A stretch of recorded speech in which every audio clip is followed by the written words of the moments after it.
আর আজকের আমরা বিশেষভাবে এখানে উপস্থিত হয়েছি 30শে নভেম্বর 2024 সাল।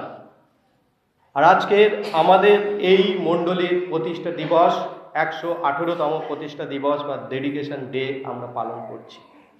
আর যখন মণ্ডলীর কথা আসে বা চার্চের কথা আসে তখন একটি সুন্দর কোটেশন আমার মনে পড়ে। আমি উদ্ধৃতি করি, চার্লস অ্যান্ড্রিউ স্ট্যানলি, তিনি হচ্ছেন founder and পাস্টার of north point আমেরিকার একজন পাস্টার। তিনি বলেছেন যে যিশু হলেন বিশ্বের আশা। স্থানীয় গির্জা বা মণ্ডলী হলো বিশ্বের কাছে সেই আশা প্রকাশের বাহক, অর্থাৎ Jesus Christ is the hope of the world. প্রভু যীশু খ্রিস্ট হচ্ছেন বিশ্বের কাছে একটা আশা, একটা হোপ। আর স্থানীয় মণ্ডলী কি করছে? সেই হোপ, সেই আশাটাকে সমস্ত বিশ্বের কাছে বহন করে নিয়ে যাচ্ছে। আমরা জানি একটা সময় মণ্ডলী ছিল না।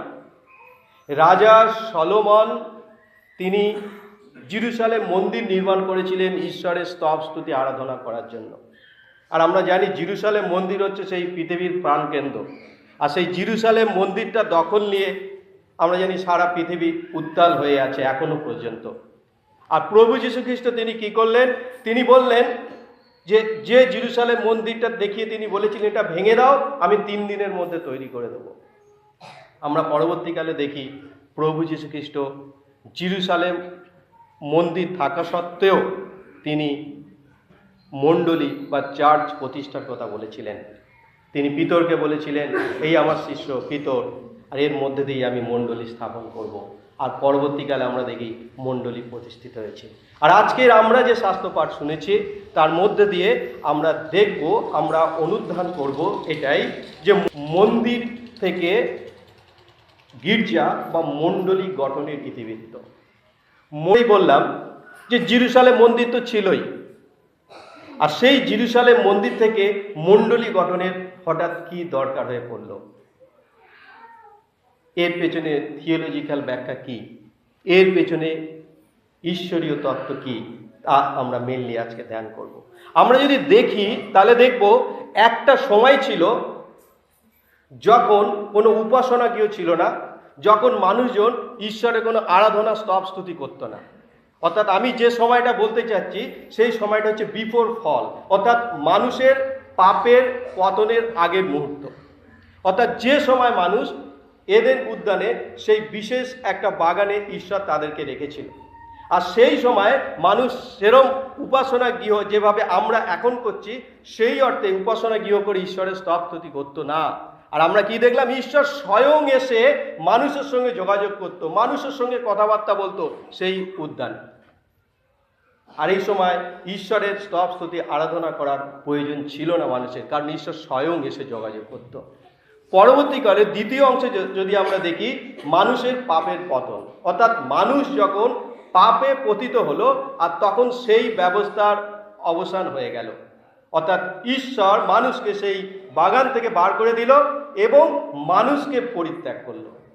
আর ঈশ্বর যখন মানুষকে পরিত্যাগ করলো আর তখন মানুষ যখন সেই বাগান থেকে বার করে সারা পৃথিবীটাকে দিয়ে দিল, তখন একটা সমস্যা হলো। ঈশ্বর তো মানুষ থেকে চলে গেল, ঈশ্বর তো মানুষকে পরিত্যাগ করলো, কিন্তু ঈশ্বরের দেয়া যে আত্মা সেই আত্মা মানুষের মধ্যে রয়ে গেল। অর্থাৎ ঈশ্বর প্রাণবায়ু দিয়ে মানুষকে জীবিত করেছিল আর সেই প্রাণবায়ু হচ্ছে ঈশ্বরের আত্মা। অর্থাৎ মানুষ সের মধ্যে ঈশ্বরের আত্মা রয়ে গেল, কিন্তু ঈশ্বর মানুষ থেকে চলে গেল। আর এই আত্মা তখন অসুস্থ হতে আরম্ভ করলো, আত্মা তখন ঈশ্বরকে খুঁজতে আরম্ভ করলো। আর তখনই প্রয়োজন হলো ঈশ্বরের স্তব স্তুতি আরাধনা করার। অর্থাৎ আত্মা তার নিজের তৃপ্তির জন্য, নিজের শান্তির জন্য ঈশ্বরকে খুঁজতে থাকলো। অর্থাৎ আমাদের মধ্যে যে ঈশ্বরের প্রাণবায়ু বা ঈশ্বরের আত্মা আছে সেটাই ঈশ্বরকে খুঁজতে থাকে। অনেক সময় আমরা বলি যে আমাদের আত্মা ঈশ্বর থেকে এসেছে, আর যতক্ষণ না সে ঈশ্বরের সঙ্গে গিয়ে মিলিত হচ্ছে ততক্ষণ সে ছটফট করতে থাকে। আর আমরা যদি বাইবেল অধ্যয়ন করি তাহলে আমরা দেখব যে আদি পুস্তক 4 অধ্যায় 4 থেকে 5 পদে আমরা দেখি কহিন এবং হেবেলের কাহিনী। তাদেরকে কেউ নির্দেশ দেয়নি তোমরা ঈশ্বরের স্তব স্তুতি আরাধনা করো, কিন্তু তাদের মধ্যে যে আত্মা ঈশ্বরকে খুঁজছে, ঈশ্বরের জন্য ছটফট করছে, আর তারা যখন তাদের কৃষি জমির ফসল উৎপন্ন করলো, আর হেবল যখন তার মেষ পালন করে বেশ সমৃদ্ধি হলো, তখন তাদের মনের ইচ্ছা হলো যে তারা ঈশ্বরের উদ্দেশ্যে উৎসর্গিত করবে তাদের আশীর্বাদের কিছু অংশ। আর এখানেই আমরা দেখতে পাই তারা ঈশ্বরের কাছে উৎসর্গিত করেছিল। ঠিক এইরকমভাবে আমরা যদি বর্তমান পৃথিবীর দিকে তাকাই, তাহলে দেখব বর্তমান পৃথিবীতে প্রায় 800 কোটির উপরে জনসংখ্যা। 2021 সালে জনগণনা অনুযায়ী 700 কোটি ছিল, 24 সালে গুগলের ইনফরমেশন অনুযায়ী 800 কোটি ছাড়িয়ে গেছে। আর এই 800 কোটির মানুষ প্রায় 4200 থেকে 10,000-এর মতন ধর্মীয় সম্প্রদায়ভুক্ত। কেন না, মানুষের মধ্যে যে ঈশ্বরের আত্মা আছে, সেই আত্মা ঈশ্বরকে খোঁজার জন্য তারা বিভিন্ন উপায় অবলম্বন করে ঈশ্বরের স্তব স্তুতি আরাধনা করছে। আমরা পরবর্তীতে যদি আগাই, কইন এবং হেবলের পরে নোহর কাহিনীতে আসি। আমরা জানি পৃথিবী জলমগ্ন হয়ে গেছিল, একমাত্র নোহর পরিবার তার বেঁচে ছিল। 40 দিন 40 রাত বৃষ্টি হওয়ার পর তারপরে নোহ এবং নোহর পরিবার যখন জাহাজ থেকে বার এলো পৃথিবীতে, আর তখন নোহ কি করলো, আমরা যদি দেখি জেনেসিস অর্থাৎ আদি পুস্তক 8 অধ্যায় 20 পদ বলছে, নোহ ঈশ্বরকে ধন্যবাদ দেওয়ার জন্য একটি বেদি এবং হোম করলো।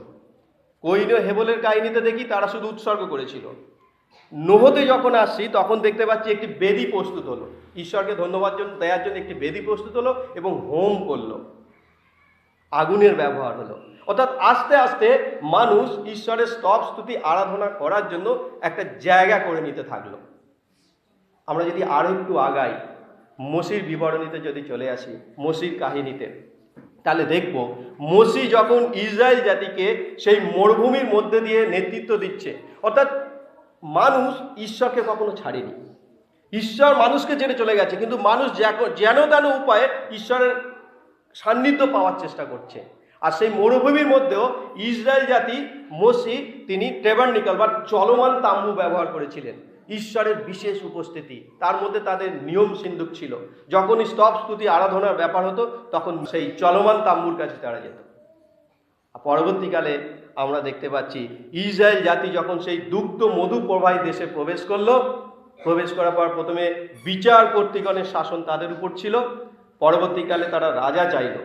আর দাউদ মনে মনে ভাবলো যে আমরা এই ঈশ্বরের স্তব স্তুতি আরাধনা করছি, এই রোদ জল বৃষ্টি সব কিছু উপেক্ষা করে আমাদের করতে হয়, এর জন্য একটা যদি পার্মানেন্ট উপাসনা গৃহ আমরা নির্মাণ করতে পারি তাহলে খুব ভালো হয়। দাউদ পরিকল্পনা করেছিল, আর ঈশ্বর বললেন, দাউদ তোমার হাত রক্তাক্ত, আর তুমি ঈশ্বরের গৃহ নির্মাণ করবে, তুমি যুদ্ধ বিদ্রোহ করে নিজেকে রক্তাক্ত করেছো, তাই তোমার পরিকল্পনা তোমার সন্তানের মধ্যে দিয়ে পরিস্ফুটিত হবে। আর দাউদের সন্তান সলোমন আমরা দেখেছি তিনি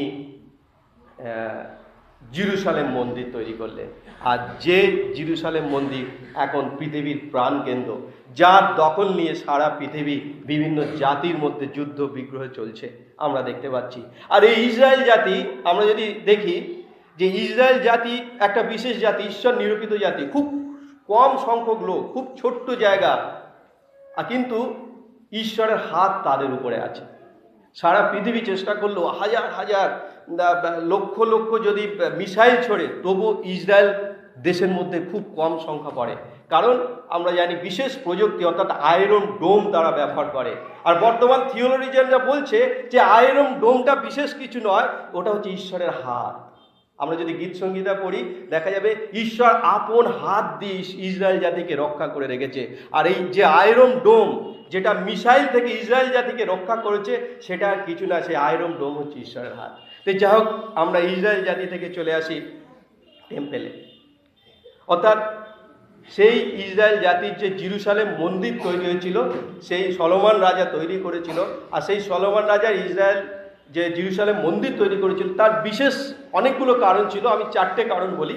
প্রথম কারণ হচ্ছে মন্দির অর্থাৎ উপস্থিতি, মানে ঈশ্বর তাদের মধ্যে বর্তমান, জেরুজালেম মন্দির থাকা মানে ঈশ্বর তাদের সঙ্গে আছে। দ্বিতীয় বিষয় হলো তারা সমবেতভাবে সেই জেরুজালেম মন্দিরে ঈশ্বরের স্তব স্তুতি উপাসনা করতে পারত, সমবেতভাবে। আমরা যেমন একত্রিতভাবে করেছি, একত্রিত হয়েছি, যে যেখানে থাকি না কেন আমরা সানডেতে চলে আসি, এখানে উপাসনা করি, ঠিক তাই ইসরায়েল জাতির লোকজন তারা সেই জেরুজালেম মন্দিরে এসে সমবেতভাবে ঈশ্বরের উপাসনা স্তুতি করত। আর তৃতীয় বিষয় হচ্ছে ওটা একটা প্রার্থনা গিয়েছিল। আমরা পরবর্তীকালে যিশুর কথা দেখেছি যে আমার মন্দিরটা প্রার্থনা গৃহ তোমরা দস্যুগণের গহ্বর করেছো, অর্থাৎ জেরুজালেম মন্দিরে এসে সবাই প্রার্থনা করতে ঈশ্বরের কাছে চাইতো, প্রভু আমার এই ইচ্ছা আমার ওই ইচ্ছা পূরণ করো। আর চতুর্থ বিষয় দেখি যে জেরুজালেম মন্দির ব্যবহার হতো পাপ মোচনার্থক বলির জন্য, অর্থাৎ মানুষ যে পাপ করতো, অপরাধ করতো, অন্যায় করতো, সেই পাপ থেকে মুক্তি পাওয়ার জন্য বিভিন্ন রকম পশু বলি হ্যান ত্যানের ব্যবস্থা ছিল, সেটা জেরুজালেম মন্দিরে এসে তারা করতো। এরকম বিভিন্নভাবে জেরুজালেম মন্দিরে ব্যবহার হতো। আর পরবর্তীতে আমরা দেখি যখন প্রভু যীশু খ্রিস্ট এলেন, তিনি part of the Jews family, সেই জেরুজালেম মন্দিরে তাকেও উৎসর্গিত করা হয়েছিল। জেরুজালেম মন্দিরেও তিনি অনেকবার গেছেন, প্রচার করেছেন। এবং পরবর্তীকালে আমরা বললাম যে প্রভু যীশু খ্রিস্ট মণ্ডলী স্থাপনের কথা বলে গেছে। এখন প্রশ্ন এই জেরুজালেম মন্দির তো ছিলই, যেখানে ঈশ্বরের স্তব স্তুতি আরাধনা হতো, যেখানে পাপ মোচনার্থক বলি হতো, যেখানে প্রার্থনা হতো, ঈশ্বরের স্তব স্তুতি হতো, তাহলে কেন প্রভু যীশু খ্রিস্ট মণ্ডলী গঠনের কথা বললেন? কেন প্রভু যীশু খ্রিস্ট মণ্ডলী স্থাপনের কথা বললেন? কেন মণ্ডলী স্থাপিত হলো? What theology behind that? আমরা যদি দেখি তাহলে দেখব প্রথম অংশে ঈশ্বরের সঙ্গে মানুষের যোগাযোগ ছিল। পরে ঈশ্বর যখন মানুষকে ছেড়ে গেল, তিনি বিভিন্ন প্রফেটের মধ্যে দিয়ে মানুষের সঙ্গে যোগাযোগ করেছেন, বিভিন্ন ভাববাদীর মধ্যে দিয়ে মানুষের সঙ্গে যোগাযোগ করেছেন। তারপরে প্রভু যীশু খ্রিস্ট আসার 400 বছর পূর্বে সমস্ত কমিউনিকেশন, ঈশ্বরের সঙ্গে মানুষের কমিউনিকেশন বন্ধ হয়ে গেছিল। প্রভু যীশু খ্রিস্ট এলেন, অর্থাৎ ঈশ্বর মানুষ রূপ ধারণ করে পৃথিবীতে এলেন, তিনি মুক্তি সাধনের কাজ করলেন। প্রভু যীশু খ্রিস্টের টাইম শেষ হলো, তিনি স্বর্গারোহ চলে গেলেন। এবার কি হবে? নতুন একটি যুগের সূচনা হবে। কি সেই যুগ? পবিত্র আত্মার যুগ। আর সেই পবিত্র আত্মার যুগের সূচনার জন্য কিসের দরকার ছিল? মণ্ডলী স্থাপনের দরকার ছিল। অর্থাৎ ঈশ্বর মণ্ডলী ইন্ট্রোডিউস করতে চেয়েছিলেন পৃথিবীতে পবিত্র আত্মা প্রবেশের জন্য। প্রভু যীশু খ্রিস্ট বলেছিলেন তোমরা অপেক্ষা করো, সেই সহায় আমি তোমাদের জন্য পাঠিয়ে দেবো। আর আমরা দেখলাম যে পেন্টিকস্টাল ডেতে, অর্থাৎ পেন্টিকস্টাল ডে পঞ্চসপ্তমীর দিনে সেই পবিত্র আত্মা শিষ্যদের মধ্যে এলো, আর পিতরের বক্তৃতার মধ্যে দিয়ে 3000 জন লোক প্রভুকে গ্রহণ করলো, মণ্ডলী স্থাপিত হলো। অর্থাৎ মণ্ডলী স্থাপনের প্রয়োজন এই কারণেই ছিল যাতে পবিত্র আত্মার যুগের সূচনা হতে পারে। আর আমরা যে বর্তমান সময়টা বাস করছি, এটা হচ্ছে পবিত্র আত্মার যুগ, এটা হচ্ছে অনুগ্রহের যুগ। অর্থাৎ পবিত্র আত্মার যুগের সূচনার জন্য মণ্ডলী প্রতিস্থাপনা দরকার ছিল, প্রথম পয়েন্ট। দ্বিতীয় পয়েন্ট হচ্ছে এটা স্টপ স্যাক্রিফাইস, অর্থাৎ বলেছিলাম জেরুজালেম মন্দিরে পাপ মোচনের জন্য পশু বলি হতো, যে আমি পাপ করেছি। এখনো বিভিন্ন মন্দির হয়, বিভিন্ন জায়গায় হয়, যারা পুরাতন প্রথায় আছে। কিন্তু প্রভু যীশু খ্রিস্ট বলছেন কি, আমি তোমাদের জন্য আমার দেহকে বলিকৃত করেছি, আমি তোমাদের অপরাধের জন্য পে করে দিয়েছি, মূল্য দিয়ে দিয়েছি, তোমাদের আর বলি দেওয়ার দরকার নেই। অর্থাৎ বলিদানের যে প্রথা, প্রভু যীশু খ্রিস্ট বললেন জেরুজালেম মন্দিরে যে বলিদানের প্রথা সেটা স্টপ। আর সেটা স্টপ হয়েছে বলে চার্চে আর কোনো বলিদানের প্রথা থাকবে না। আর এই বলিদানের প্রথা থাকবে না বলেই প্রভু যীশু খ্রিস্ট চার্চে ইন্ট্রোডিউস করেছিল, মন্দির স্থাপন করেছিল। কারণ এই মণ্ডলীর মধ্যে দিয়ে আমরা প্রভু যীশু খ্রিস্টের দেহ রক্ত গ্রহণ করতে পারি। দেখবেন অনেকে আমরা খ্রিস্ট ভক্তরা যারা আছি, যারা প্রভু মণ্ডলীর মেম্বার নয় কিন্তু যিশুকে গ্রহণ করেছে, তারা কিন্তু যীশু খ্রিস্টের দেহ রক্ত গ্রহণ করতে পারে না। যীশু খ্রিস্টের দেহ রক্ত তখনই আমরা গ্রহণ করতে পারি যখন আমরা একটা মণ্ডলীভুক্ত হই। এমনি একজন কেউ যদি যিশুকে গ্রহণ করে, সে কিন্তু দেহ রক্ত গ্রহণ করতে পারে না। মণ্ডলী বলতে যে আমরা এরকম চার্চ, তাও না। একজন পরিবার যদি তারা প্রভু যীশু খ্রিস্টকে গ্রহণ করে, 5 বা 6 জন বা 2-এর অধিক, তারা যদি পরিবারগতভাবে প্রভু যিশুর দেহ রক্ত খায়, সেটাও একটা ছোট মণ্ডলী। সেই অর্থে বলছি, আমরা তখনই প্রভু যীশু খ্রিস্টের দেহ রক্ত গ্রহণ করতে পারি যখন আমরা একটি মণ্ডলীভুক্ত হই। অর্থাৎ মণ্ডলীর সূচনা প্রতিস্থাপন করার প্রয়োজনীয়তা এই কারণেই ছিল যাতে আমরা প্রভু যীশু খ্রিস্টের দেহ রক্ত গ্রহণ করে নিজেদেরকে শুচি, শুদ্ধ, পবিত্র করতে পারি, পাপ থেকে মুক্তি পেতে পারি। আর তৃতীয় পয়েন্ট হচ্ছে এটাই, মণ্ডলী গঠনের দরকার ছিল এই কারণে, রিইউনিয়ন উইথ গড, ঈশ্বরের সঙ্গে পুনরায় যুক্ত হওয়া। কিরকম? আমরা দেখছি এদেন উদ্যান থেকে ঈশ্বর মানুষকে বার করে দিয়েছিল। এদেন উদ্যান হচ্ছে মণ্ডলীর একটা ছায়া, কি না সেখানে এদেন উদ্যান ঈশ্বর ও মানুষ একত্রে কথা বলতো, একত্রে থাকতো। আর প্রভু যীশু খ্রিস্ট বলছে যে অন্যায়, যে বাধা, যে পাপ তোমরা করেছো সেটা আমি মোচন করে দিয়েছি, তোমাদের জন্য আমি সব কিছু মূল্য চুকিয়েছি, আমি ক্রসের মধ্যে দিয়ে ঈশ্বরের সঙ্গে তোমাকে যুক্ত স্থাপন করেছি। আর এই মণ্ডলী হচ্ছে সেই এদেন উদ্যান বিফোর ফল, অর্থাৎ মানুষের পাপের পতনের পূর্বে যে এদেন উদ্যান ছিল, মণ্ডলী হচ্ছে সেই জায়গা যেখানে আমরা ঈশ্বরের সঙ্গে ডাইরেক্ট যোগাযোগ করতে পারি, ডাইরেক্ট কথা বলতে পারি। মণ্ডলী হচ্ছে সেই জায়গা। আরও অনেক কারণ আছে, আর এই বিভিন্ন কারণে মণ্ডলী প্রতিস্থাপন করার দরকার ছিল এবং প্রভু যীশু খ্রিস্ট মণ্ডলী প্রতিস্থাপিত করেছে। আর প্রভু যীশু খ্রিস্ট হচ্ছে আশা, বিশ্বের হোপ। আর এই মণ্ডলীর মধ্যে দিয়ে আমরা প্রভু যীশু খ্রিস্টের সেই আশা এবং পরিত্রাণের বাণী সারা বিশ্বের কাছে আমরা ছড়াতে পারি। আর সবশেষে আর একটা কথা বলি, যে চার্চ যে বা মণ্ডলী বলি, তার গ্রিক ওয়ার্ড হচ্ছে এক্লেসিয়া। এক্লেসিয়া। আর এক্লেসিয়ার আমরা যদি অর্থ করি, তাতে ইংরাজিতে সিম্পল অর্থ করলে দাঁড়ায় কল্ড আউট ওয়ান্স, অর্থাৎ কোনো একজনকে বিশেষ দায়িত্বে নিয়ে ডাকা, কোনো একজনকে বিশেষ দায়িত্বে নিয়ে ডাকা। এইবারে আমরা যদি প্রভু যীশু খ্রিস্ট যে 12 জন শিষ্যকে ডেকেছিল, তার মধ্যে প্রথম কে ছিল? প্রথম কাকে তিনি আহ্বান করেছিলেন? আমরা শাস্ত্র যদি অনুধান করি তাহলে আমরা দেখব প্রথম তিনি ডেকেছিলেন আমাদের সাধু আন্দ্রিয়কে, অর্থাৎ যার নামে আমাদের মণ্ডলী নামাঙ্কিত। অনেক সময় থিওলজিরা বলেন যে চার্চ শব্দের অর্থ হলো বিশেষ অর্থ নিয়ে, বিশেষ কাজের দায়িত্ব নিয়ে ঈশ্বর যদি কাউকে আহ্বান করে তাহলেই সেটা মণ্ডলী গঠন হচ্ছে, এক্লেসিয়ার অর্থ। আর প্রভু যীশু খ্রিস্ট যখন সেই আন্দ্রিয়কে আহ্বান করেছিল, তার 12 জন শিষ্যকে আহ্বান করেছিল, অনেকে বলে that is the first formation of the church, সেটাই হচ্ছে প্রথম চার্চ গঠন। তো যাই হোক, আমাদের সাধু আন্দ্রিয়, যার নামে আমাদের মণ্ডলী নামাঙ্কিত, সেই সাধু আন্দ্রিয় হচ্ছে প্রভু যীশু খ্রিস্টের প্রথম শিষ্য। আর আমরা আজকে যদি দেখি যে আন্দ্রিয় 12 জন শিষ্যের মধ্যে একজন ছিলেন, এবং তার বাবার নাম ছিল জোনা আর মায়ের নাম ছিল জন্না, এবং তার যে ভাই বা দাদা ছিল সেটা হচ্ছে সিমন পিতর, এবং তিনি একজন ফিশারম্যান মানে একজন জেলে ছিলেন সাধু আন্দ্রিয়। এবং আরও যদি দেখি যে সাধু আন্দ্রিয় হচ্ছে জন দ্য ব্যাপটিস্ট, সেই জন দ্য ব্যাপটিস্টের তিনি অনুগামী বা শিষ্য ছিলেন। এবং সাধু আন্দ্রিয় জন্ম যদি আমরা দেখি তাহলে দেখব, এখন যেমন একটা বার্থ সার্টিফিকেট হয়, একটা ফিক্সড ডেট উল্লেখ করা থাকে যেদিন হয়, তখন তো এরকম বার্থ সার্টিফিকেট ছিল না। তাই বিশেষজ্ঞরা অনুমান করে যে 5 থেকে 10 শতাব্দীর মধ্যে সাধু আন্দ্রিয় জন্মগ্রহণ করেছিলেন, এবং তিনি গ্যালিলের বেথসাইদায় জন্মগ্রহণ করেছিলেন। আর তখন সেটা রোমান সম্রাটদের আন্ডারে ছিল। এবং তার মৃত্যু যদি দেখি, এই 30শে নভেম্বর হচ্ছে সাধু আন্দ্রের মৃত্যুদিন। 60 থেকে 70 শতাব্দীর মধ্যে তিনি মৃত্যুবরণ করেছিলেন, সেটা হচ্ছে গ্রিসের প্যাট্রসে।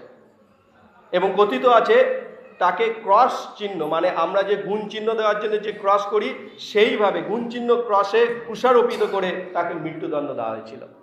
এবং তার উল্লেখযোগ্য কর্ম ছিল এটাই, তিনি Russia, Asia minor, turkey, Greece এবং বিভিন্ন জায়গায় তিনি প্রভুর বাক্য প্রচার করেছিলেন।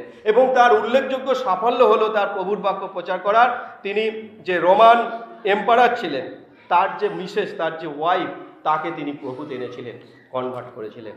আর এই সাধু আন্দ্রিয়ের প্রতি গুরুত্ব দিয়ে কিছু কিছু দেশ সাধু আন্দ্রিয়কে তাদের প্যাট্রন সেন্ট অর্থাৎ রক্ষাকর্তা সাধু হিসাবে নিযুক্ত করেছে।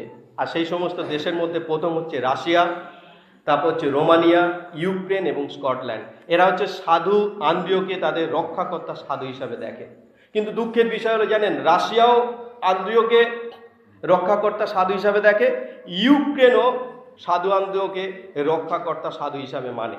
দুজনেই খ্রিস্টান কান্ট্রি, কিন্তু এই ইউক্রেন এবং রাশিয়ার মধ্যে এখন যুদ্ধ চলছে, অথচ দুজনারই রক্ষাকর্তা সাধু আন্দ্রিয়। তাই অনেক সময় কি হয়, আমরা স্পিরিচুয়াল সাইডটা ভুলে গিয়ে জাগতিক বিষয়ে আমরা এতটাই বদ্ধ হয়ে যাই, নিজেদের মধ্যে যুদ্ধতে আমরা জড়িয়ে পড়ি। তাই আমরা প্রার্থনা করব রাশিয়া এবং ইউক্রেনের জন্য, যাদের প্যাট্রন সেন্ট হচ্ছে সেন্ট অ্যান্ড্রু, প্রভু যেন তাদের সেই বুদ্ধি এবং জ্ঞান দেন এবং যুদ্ধ থেকে তারা যেন বিরত থাকে। এই সাধু আন্দ্রিয়র যদি আমরা জীবনী দেখি এবং খুব সংক্ষেপে তার জীবনী থেকে আমি 4টে বিষয় আজকের হাইলাইট করতে চাই। প্রথম বিষয় হচ্ছে ব্রিঙ্গিং পিপল টু জিজাস, অর্থাৎ সাধু আন্দ্রিয় তার যে কর্মকাহিনী বাইবেলে খুব কম উল্লেখ আছে।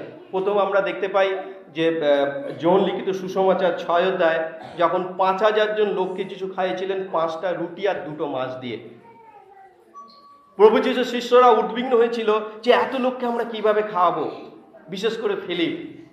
যিশু ফিলিপকে বললো তোমরা ব্যবস্থা করো। আর আন্দ্রিয় এই কথাটা তার কানে গেছিল, আর আন্দ্রিয় খুঁজে খুঁজে দেখলো সেখানে একটা বালক আছে, কাছে 5টা রুটি এবং 2টো মাছ আছে, জাস্ট একটা সোর্স তিনি পেলেন। আর আন্দ্রিয় মনে মনে ভেবেছিলেন এই সোর্সটা যদি আমি যিশুর কাছে পৌঁছাতে পারি একটা ব্যবস্থা হয়ে যেতে পারে। তাই আন্দ্রিয় এবং ফিলিপ তারা সেই বালক এবং 5টা রুটি এবং 2টো মাছ যিশুর কাছে নিয়ে এলেন। পরবর্তীকালে আজকে যে অংশটা আমরা পড়লাম, গ্রিক, 2জন গ্রিক প্রভু যিশুর সঙ্গে দেখা করতে আসছে। অনেক সময় ভিআইপিদের সঙ্গে আমরা দেখা করতে যেতে পারি না। আমরা যদি মন্ত্রীদের সঙ্গে দেখা করতে যাই, কোনো এমএলএ বা কোনো বিশিষ্ট ব্যক্তিদের থ্রু দিয়ে যেতে হয়, আমরা সরাসরি দেখা করতে পারি না। আর সেই সময় প্রভু যিশুর সঙ্গে দেখা করার জন্য সেই রকম 2জন গ্রিক এসেছিল, আর তারা ফিলিপকে বলল আমরা যিশুর সঙ্গে দেখা করতে চাই। ফিলিপ কিন্তু যিশুর কাছে যেতে পারলো না, সে আন্দ্রিয়ের কাছে গেল। আন্দ্রিয়কে গিয়ে বললো আন্দ্রিয় চলো, এই 2জন লোক যিশুর কাছে দেখা করতে যাবে বলছে, নিয়ে যাই। আর তারা 2জনে মিলে নিয়ে গেল। অর্থাৎ আন্দ্রিয় এবং ফিলিপ তারা নতুন নতুন লোককে প্রভু যিশুর সঙ্গে পরিচয় করে দিত, সাক্ষাৎ করে দিত। ঠিক আমাদের মণ্ডলী সাধু আন্দ্রিয় নামে নামাঙ্কিত। তার এই গুণটা যদি আমরা ব্যবহার করতে পারি, অর্থাৎ নতুন নতুন মানুষজনকে আমাদের মণ্ডলীতে এনে যিশুর সঙ্গে সাক্ষাৎ করে দিতে পারি, তাহলে আমাদের এই দিন পালন করা সার্থক হবে। তার জীবনে দ্বিতীয় আর একটা গুণ ছিল, জিজাস নেভার রিবিউক অ্যান্ড্রিউ। অনেক সময় দেখবেন বাইবেলে আছে প্রভু যীশু খ্রিস্ট পিতরকে বকছে। প্রভু যীশু, অন্যান্য শিষ্যরা কে যিশুর ডান দিকে বসবে বাঁ দিকে বসবে তর্কাতর্কি হচ্ছে, প্রভু যীশু খ্রিস্ট তাদেরকে বকছে। যিশু বিভিন্ন সময় বিভিন্ন শিষ্যদের বকেছেন, কারণ তারা ছেলে মানুষই করেছে। কিন্তু আমরা বাইবেলে কোনো জায়গায় একটা নেগেটিভ কথা সাধু আন্দ্রিয়র কাছে পাই না, বা প্রভু যীশু খ্রিস্ট আন্দ্রিয়কে বকছে এমন কথা পাই না। তার কারণ কি? আন্দ্রিয় ওয়াজ আন্ডারস্ট্যান্ডেবল, আর মানে হিন্দিতে বলে সমঝদার আদমি, যে সব কিছু বোঝে। আর যে সব কিছু বোঝে, দেখবেন ছাত্রছাত্রীরা যখন স্কুলে পড়ে আর মাস্টারমশাইটা লক্ষ্য রাখে কে বদমাশি করছে আর কে বুঝছে, মাস্টারমশাইটা বুঝতে পারে। যারা সব কিছু বোঝে তাদের কিন্তু বকাবকি করে না, আর যারা বুঝতে পারে না তাদেরকে একটু বকাবকি করে। আর ঠিক সাধু আন্দ্রিয় তাই, তিনি সমঝদার আদমি ছিলেন, তিনি জ্ঞানী ছিলেন, তিনি ঈশ্বর পরিকাঠামো, ঈশ্বর থিওলজি তিনি বুঝেছিলেন। ওই জন্য প্রভু যীশু খ্রিস্টকে কখনো বকতে হয়নি সাধু আন্দ্রিয়কে।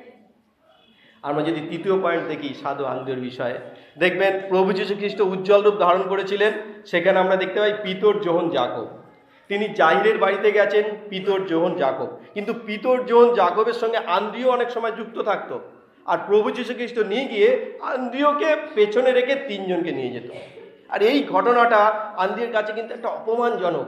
আমরা যদি আমাদের নিজেদের দিক থেকে চিন্তা করি, বিষমশাই ব্যারাকপুর থেকে আসছেন, 4জন পাদ্রীকে নিয়ে আসছেন, ধরুন আমাদের 4জনকে নিয়ে আসছেন, নিয়ে আসার পরে আমাদের বিশ্বরূপ পাদ্রীকে বললো তুমি গেটের বাইরে থাকো, আমি 3জনকে নিয়ে যাচ্ছি। তাহলে পাদ্রীর মন খারাপ হবে, আমরা নিয়ে এলাম আর আমাকে বিষমশাই চার্চে ঢুকতে দিল না। স্বাভাবিকভাবে আমাদের নর্মালি আমার সঙ্গেও যদি এটা হয় আমি রাগ করব, আমি বলবো যে আমাকে ঢুকতে দিল না, নিয়ে চলে গেল। কিন্তু আমরা এখানে যদি দেখি, এই যে সাধু আন্দ্রিয়, তিনি কখনো প্রভু যীশু খ্রিস্ট সম্পর্কে একটা নেগেটিভ কথা বলেনি যে প্রভু যীশু আমাকে বাদ দিয়ে বাকি 3জনকে নিয়ে চলে গেল। কারণ তিনি যাচ্ছেন, জিসাস ইজ দ্য মাস্টার। আর মাস্টার যে কমান্ড দিয়েছে, মাস্টার যে আদেশ দিয়েছে, সেটা আমার জন্য একদম ঠিক। অর্থাৎ আমাকে যে জায়গাটা রেখে গেছে, যে পাহাড়ের নিচে রেখে গেছে বা যে ঘরের বাইরে রেখে গেছে, সেইটাই আমার জন্য ফিট, এখানেই আমি যথেষ্ট, এখানেই আমার প্রযোজ্য। আর সেইটা তিনি মনে প্রাণে মেনে নিয়েছিলেন। আর মেনে নিয়েছিলেন বলেই মাস্টারের সিদ্ধান্তের বিরুদ্ধে তিনি একটা প্রতিবাদ পর্যন্ত করেননি। আর প্রতিবাদ করেননি বলেই প্রভু যীশু তাকে হাইলাইট করেছিল পরবর্তীতে। ঠিক সেই রকমভাবে এই বিশেষ গুণটা আমাদের মধ্যে থাকা দরকার। ঈশ্বরের কাজে, ঈশ্বরের মিনিস্ট্রিতে ঈশ্বর আমাদের যাকে যেখানে যেভাবে রেখেছে, আমরা বচসা না করে সেইটা আমাদের মেনে নিতে হবে যে আমি এখানেই ফিট, প্রভু আমাকে এখানেই রেখেছে। সেটা আমাদের মনের দিক থেকে মেনে নিতে হবে, তবেই আমরা সাকসেসফুল মিনিস্টার হতে পারবো। আর শেষে একটা কথা বলি, সাধু আন্দ্রিয় প্রথম শিষ্য, যখন প্রভু যীশু খ্রিস্ট ব্যাপটিজম নিয়ে জন দ্য ব্যাপটিস্টের কাছ থেকে উঠে আসছে, আর তখন জন দ্য ব্যাপটিস্ট বলেছিল, এই দেখো ঈশ্বরের মেষশাবক। আর আন্দ্রিয় ওই একটা কথাতেই তিনি চিনে নিয়েছিল ইনি আমাদের মসিয়া। পরবর্তীকালে পিতরকে কি তিনি বলেছিলেন, আমি মসিয়াকে পেয়েছি। অর্থাৎ সাধু আন্দ্রিয়ের সেই চোখটা ছিল, সেই জ্ঞানের চোখটা ছিল মসিয়াকে রিকগনাইজ করা, আইডেন্টিফাই করা, তাকে আর পেছনে ফিরতে হয়নি। ঠিক সেরমভাবে আমাদের এই পৃথিবীতে 4200 থেকে 10,000 রিলিজিয়ান আছে, বিভিন্ন রিলিজিয়ানে প্রতিষ্ঠাতা আছে, কিন্তু আমাদের সাধু আন্দ্রিয়ের মতন বেছে নিতে হবে হু ইজ দ্য মসিয়া, কে আমাদের পরিত্রাতা। আর আন্দ্রিয় যখন একবার বেছে নিয়েছিল আর তাকে পেছনে ফিরতে হয়নি। সবশেষে আজকের এই প্রতিষ্ঠা দিবস উপলক্ষে আমি একটা ছোট্ট উপমা বলতে চাই, ওয়াশিং মেশিনের উপমা। অনেক সময় আমাদের বিভিন্ন পলিটিক্যাল পার্টিতে এই ওয়াশিং মেশিনের শব্দ শোনা যায়, যে এই পার্টি আছে ওই পার্টি আছে, চেঞ্জ করছে না ওয়াশিং মেশিনে ধোয়াধুয়ি হচ্ছে। আর আমি আজকের এই চার্চ নিয়ে একটু ওয়াশিং মেশিনের কথা বলতে চাই। ধরে নিই আমাদের চার্চটা হচ্ছে একটা ওয়াশিং মেশিন। ওয়াশিং মেশিনে কি হয়, পুরানো জামা কাপড় আমরা দিই, ইলেকট্রিসিটি দিই, ডিটারজেন্ট দিই, জলের সঙ্গে মিশে পুরানো জামা কাপড় পরিষ্কার হয়ে বার আসে। আমরা যদি ধরি আমাদের মণ্ডলী হচ্ছে একটা ওয়াশিং মেশিন, তাহলে কারেন্টের সংযোগ না দিলে তো এই ওয়াশিং মেশিন চলে না। ঠিক ঈশ্বরের বাক্য, ওয়ার্ড অফ গড হচ্ছে মণ্ডলীর কাছে কারেন্ট। মণ্ডলী যদি একটা ওয়াশিং মেশিন হয়, কারেন্ট হচ্ছে ঈশ্বরের বাক্য। আর ডিটারজেন্ট কি, যেটা দিয়ে কাপড় পরিষ্কার হয়। আমরা বিশ্বাসীরা হচ্ছে ময়লা কাপড়, আর ডিটারজেন্ট হচ্ছে প্রভু যীশু খ্রিস্ট। ঠিক তাই মণ্ডলী যদি একটা ওয়াশিং মেশিন হয়, আর আমরা বিশ্বাসীরা যদি একটা ময়লা কাপড় হই, আমাদের সঙ্গে বিদ্যুৎ সংযোগ অর্থাৎ ঈশ্বরের বাক্য যদি আমাদের হৃদয়ে থাকে, আর প্রভু যীশু খ্রিস্ট দেহ রক্ত ধারণ করে আমরা যদি ঘুরতে থাকি, আমাদের জীবনটাকে চালাতে থাকি, তাহলে আমরা প্রভু যীশু খ্রিস্টের রক্তে ধুয়ে মুছে পরিষ্কার পরিশুদ্ধ হয়ে সেই সাদা মসিনা কাপড় পরে তার দ্বিতীয় আগমনে মণ্ডলীর সঙ্গে প্রভু যীশুর সঙ্গে মিলিত হতে পারব। আমরা দেখি আমাদের দিকে তাকিয়ে আমাদের সেইভাবে আমাদের মণ্ডলীকে আমরা রেডি করতে পেরেছি কিনা। ঈশ্বর তার বাক্যের মধ্যে দিয়ে আমাদের সবাইকে আশীর্বাদ যুক্ত করে। আমিন।